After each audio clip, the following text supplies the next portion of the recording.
Hello there. Today I'll be talking about breastfeeding, or if you like, mother's milk. And I'm going to start my speech now.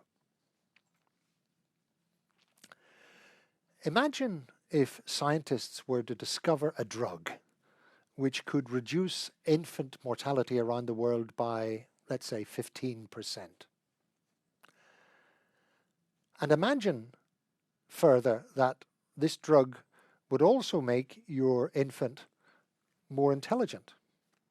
And at the same time, as your child grew up, the drug would dramatically reduce the likelihood of your child developing heart disease, or diabetes, asthma, or obesity.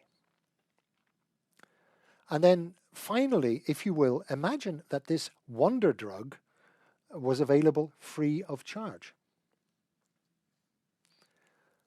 Well, actually, this drug, and it's not a drug, already exists. It's called breast milk or mother's milk. And yet breastfeeding is not popular today, neither in the so-called developed world nor in developing countries. In the West, women who breastfeed their babies are often seen as rather peculiar or a bit alternative. In the developing world, of course, the problem is the multinational corporations who persuade mothers that their own natural milk is not as good as the product that the corporations can offer, the baby formulae. But in fact, breastfeeding is simply the best thing that a mother can do for her baby, and it's also beneficial to the mother herself. If a mother does breastfeed her child, that can significantly reduce the mother's risk of osteoporosis or even cancer. And yet, as I say, breastfeeding is frowned upon.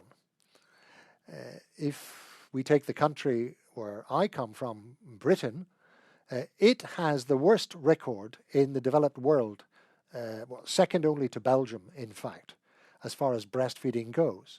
Some 24% of British babies never taste breast milk at all.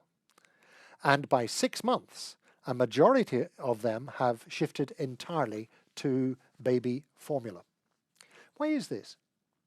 Why are we neglecting baby's health and mother's health in this way? Well, some people say that breastfeeding is actually physically difficult for many women, even impossible.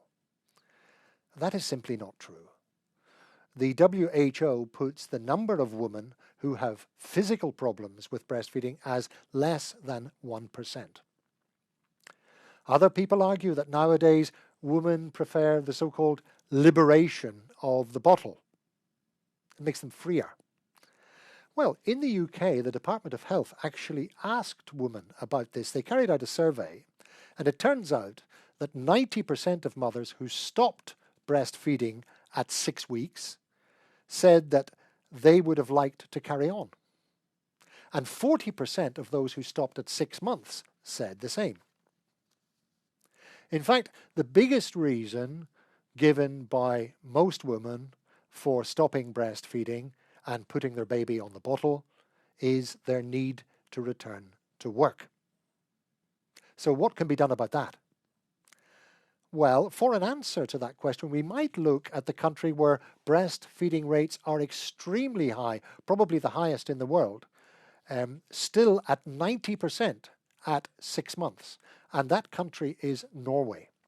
What do the Norwegians do? Well, they give their mothers a year off work on 80% pay. And when state employees return to work, they are allowed breastfeeding breaks.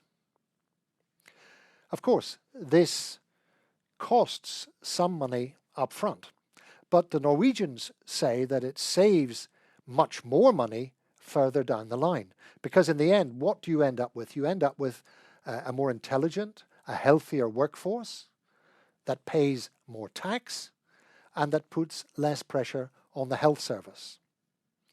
And it has been estimated that if British babies, for example, were breastfed at Norwegian rates for just 3 months, that could save the National Health Service hundreds of millions of pounds a year.